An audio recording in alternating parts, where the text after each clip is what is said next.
Network News. Tatlong crew ng isang fast food chain sa bayan ng Maldan, Pangasinan ang nagtamo ng paso matapos masaboy ng kumukulong mantika kasunod ng pagliyab ng isang electric fryer noong umaga ng Hunyo at 2026. Ayon sa isang tricycle driver na nakasaksi sa insidente, nagulat umano siya nang biglang magsilabasan ng mga empleyado at ilang customer mula sa establishmento matapos marinig ang umano'y pagsabog sa loob ng kusina. Kawawa yung nakahawa ko doon sa isang crew. Ito, nasuwanan siya ng mantika. Nagkalat nga yung mantika doon sa loob.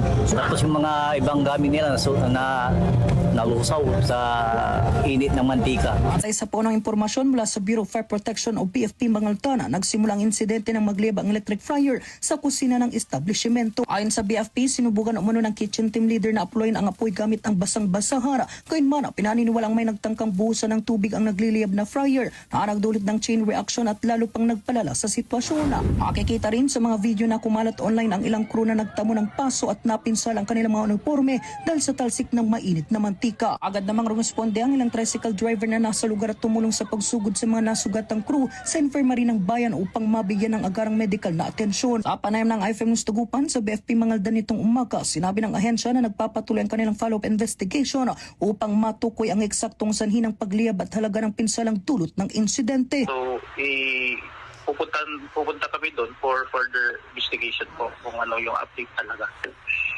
Kasama mo muna rito sa IFM News Tugupan, ito sa Edulimiano, Tadak RMN. RMN Network News.